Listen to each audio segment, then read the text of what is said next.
ഇവര് കുഞ്ഞുങ്ങളെ കുളിക്കാൻ വേണ്ടി ഇറങ്ങിയതാ കുളത്തില്. ഇവരെ കാണാഞ്ഞിട്ടുള്ള കാത്തിരിപ്പാണ് ഇവര്.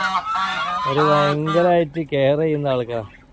ഇവരെങ്ങോട്ടാ പോയി എന്നുള്ളത്, കുഞ്ഞുങ്ങളെങ്ങോട്ടാ പോയി എന്നുള്ളവർ കണ്ടിട്ടില്ല. ഇവരെല്ലാം അർമാദിച്ച് കുളിക്കുകയാണ്.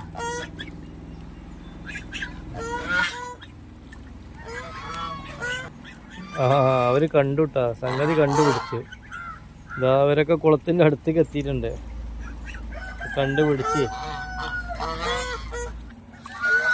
ഇവരെ ഈ പ്രായമാകുമ്പോൾ തന്നെ കുളിപ്പിക്കലൊക്കെ നമ്മൾ കുറച്ചൊക്കെ കെയർ ചെയ്ത് പഠിപ്പിച്ചു കൊടുക്കണം. അല്ലാന്നുണ്ടെങ്കിൽ പിന്നെ അവർക്ക് വെള്ളം കാണുമ്പോൾ അവർ കുളിക്കാണ്ടിരിക്കും. എന്താ ഒരാൾ കുളിക്കാതെ ചാടാനുള്ള പരിപാടിയിലാണ്.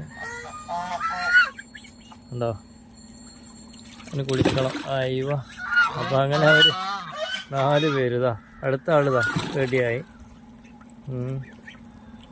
ഒരു ലേസൂടെ വെള്ളം വേണ്ടി വരും. വെള്ളം കുറച്ച് നിറച്ചിട്ടുള്ളൂ. അടുത്ത ആള് റെഡി ആയിട്ട് നിൽക്കണേ. എല്ലാവരും കൂടി കൂട്ടത്തോടെ കുളിച്ചോളൂ. ഇവർക്ക് ഇനിയിപ്പോ ഇറങ്ങാനുള്ള സ്ഥലം ഉണ്ടാവില്ല. 2 ആള് പുറത്ത് കേട്ടെ. ഇവരിറങ്ങി കുളിച്ചാൽ മതി ഇപ്പൊ തൽക്കാലം. കുളി നടക്കട്ടെ ഏതായാലും.